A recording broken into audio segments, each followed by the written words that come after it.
Organisations ऐसी openness और ऐसी वल्नरेबिलिटी रखती हैं कि वो बड़े से बड़े सीईओ को भी कहते हैं कि जी आपको इतने आवर्स की कोचिंग चाहिए, आपके ये बिहेवियर्स जो हैं वो ट्रबल कर रहे हैं और हम नहीं चाहते कि नीचे आपके लोग जो हैं वो ऐसी प्रैक्टिसेस को फॉलो करें, and they don't feel ashamed.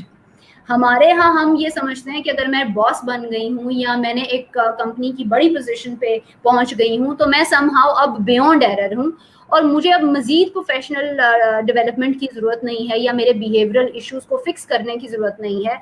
इसी वजह से हम वो अपने सारे बिहेवियर्स को जस्टिफाइड समझते हैं और वैसे ही लोगों के ऊपर जो है वो एक्सटेंड करना चाहते हैं। तो आई वुड से कि ऐसी ऑर्गेनाइजेशंस जो कि इंतहाई कॉम्पिटेंट लोगों को रखती हैं, उनको उनके बिहेवियरल इश्यूज या उनकी पर्सनालिटीज को उनके लर्निंग और उनकी ग्रोथ को बढ़ाने के लिए या उसका स्कोप या एम्बिट बढ़ाने के लिए उनको सीरियस बिहेवियरल चेंजेस या शिफ्ट्स के लिए कोचिंग और मेंटोरिंग की जरूरत है, बिकॉज नोबडी इज परफेक्ट। हर दिन नई एडवांसमेंट आपके सब्जेक्ट के ऊपर आ रही है, नई डेवलपमेंट हो रही है। जिस भी प्रोफेशन से आप हैं, आप डॉक्टर हैं, टीचर हैं, आप जो भी काम कर रहे हैं, there is every day things are changing. तो जो भी लोग अपनी कॉन्टिन्यूस प्रोफेशनल डेवलपमेंट में रहते हैं वो लेस इनसिक्योर और लेस फियरफुल होते हैं आने वाले लोगों के साथ अपनी वल्नरेबिलिटीज को शो करने के लिए कि यस ये नई बात थी, ये मुझे नहीं पता था, थैंक यू वेरी मच आपने मुझे बताई।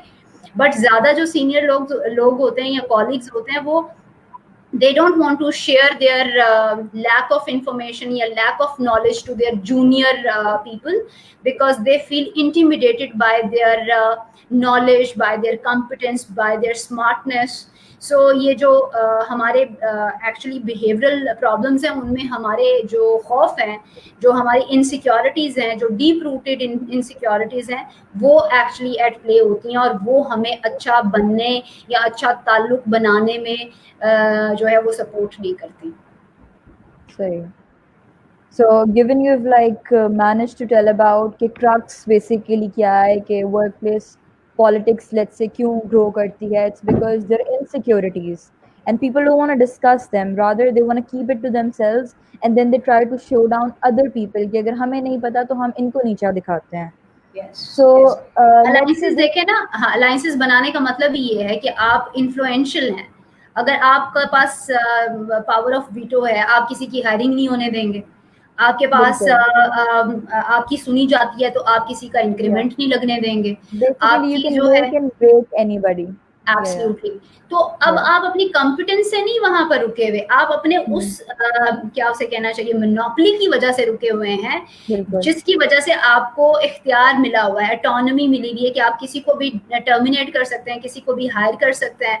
सो जो हम बात कर रहे हैं पॉजिटिव रिलेशनशिप की, वो तो उस सूरत में होगा ना जहां इक्वल अपॉर्चुनिटी प्रोवाइडर होगा, जहां मेरिट रिकग्निशन होगी, जहां पर इंसान को किसी ब्लॉक में शामिल होने की वजह से उसकी इंक्रीमेंट नहीं लग रहा, उसकी एक्चुअल परफॉर्मेंस पे इंक्रीमेंट लग रहा है। सही है। So true that merit based increments नहीं होते, it's basically favoritism based increments जो होते हैं। जी जी। So given such an environment exists, Iram, so how does one adjust in that? Because nobody wants to adjust in such a corrosive environment, right? So for everyone they earn so that they can take care of their health, because obviously you need money to take care of yourself and your family, right?